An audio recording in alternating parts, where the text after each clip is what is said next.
Hey, my name is Ben. Thanks for stopping by. Today we're going to be installing a curved shower curtain rod for this bathroom here. So you can see this one is curved, and that allows the shower curtain to not hang as far in on the shower. It gives you a little bit more space. So we're going to go ahead and do this. It's fairly simple, but I'll show you the steps for doing it. So you kind of want to have a general idea of where you're going to be putting your shower curtain rod. And just so you're aware, and you have probably noticed, typically they go just like this, kind of right on the edge of the top of the tub, just like so. And that's exactly what we're going to do here. Just about, an inch and a half in from this side and up just a little bit, just enough for our brackets to have room to anchor nicely. So here's the bracket that comes with this. Now you're going to see that there's a couple of tabs sticking out here, and there are holes in those tabs. Now this is very important, and the one thing that's a little bit different about a curved shower head. So when you have this style, those holes, we'll be putting a screw through those in a little bit, you'll see what I'm talking about, but that keeps that bar from rotating. So you don't want the bar to rotate down or swing down, so you have those holes. So they have to be aligned vertically, just like I'm holding it here. So there's two different types of screws that they include in this kit, and they're pretty self-explanatory. I mean, there's one type of screw, but two different mounting methods. So they send these little anchors that go straight into drywall. In this case, I know that I have wood behind here because I was the guy that put the wood there. But what I would usually recommend is start with the regular screw and screw it in and see if it holds. You can tell if there's wood there or not when you screw it in. If it does not hold, then drill a hole and put your anchors in if you need to.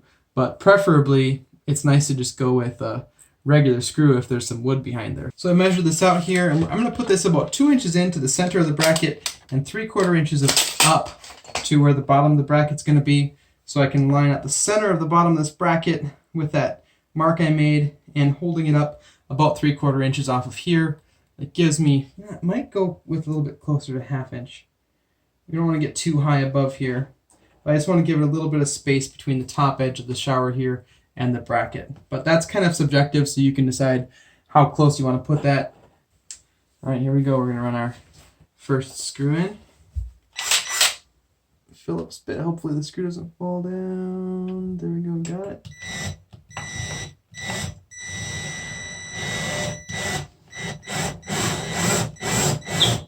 Oh no.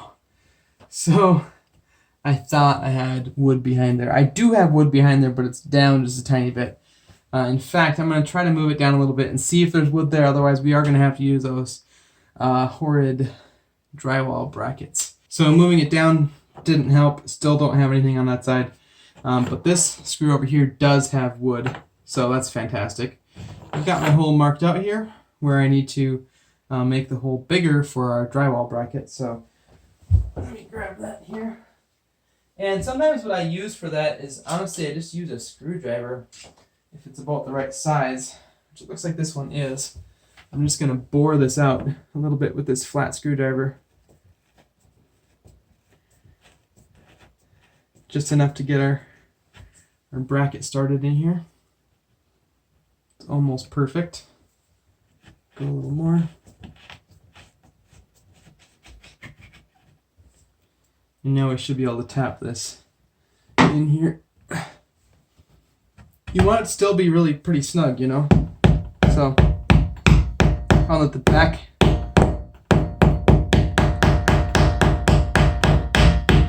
There we go, beautiful. The back handle of the screwdriver works pretty well for putting those in there. Oh man, I thought for sure I had wood behind there. Oh well.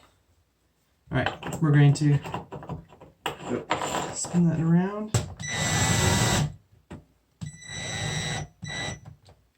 I mean, those you don't torque much at all, but this one that's on the wood, that one's very sturdy. All right, there we go. We got one side done. So we're going to do the same thing on the opposite side, and hopefully we'll have wood on both sides, but we'll probably have the same problem. We'll find out. So we'll come back in a minute once I have the other bracket on.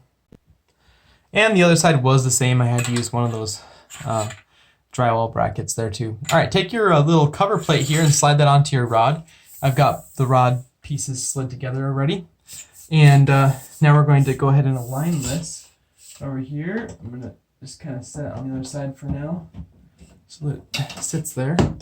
Now you can see that there's holes here like I was talking about, and we're going to drop our screw through after putting a washer on it. It's like a little bolt actually almost. There it goes. Alright, so that's on there. And they've got a washer and a nut. And we'll just snug this up a little bit. This doesn't need to be super tight. This stuff is pretty light duty. Alright, so we've got this all anchored. The other side is anchored too now. And I did actually have to adjust these a little bit and rotate these brackets just to get this bar at the right angle. And this, I'm not super ultra thrilled about the way this feels. It's a little bit loose feeling yet. Maybe these collars might help a little bit. So you slide these collars over it and then they lock into these notches and you rotate them to make them stay. Actually, it does help quite a bit in taking some of that jiggle out of there. So we'll do the same thing on the other side, but we're just about done with this curtain rod. So we'll shower curtain rod. So here we go. Let's do this one too. Slide it over, lock it in, rotate.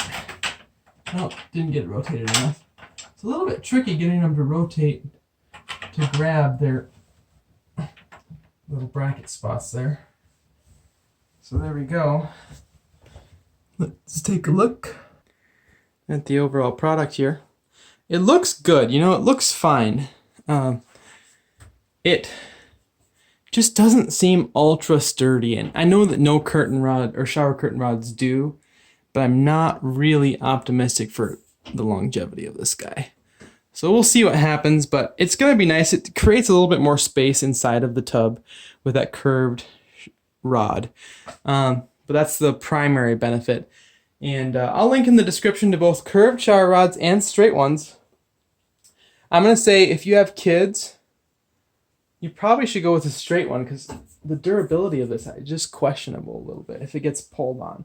Now maybe there's a ultra heavy duty version that you could use, but overall though, the installation was fine and it should work fine. So as long as nobody hangs on it, it'll be fantastic. The finish looks good. It's a brushed nickel or whatever you want to call that color.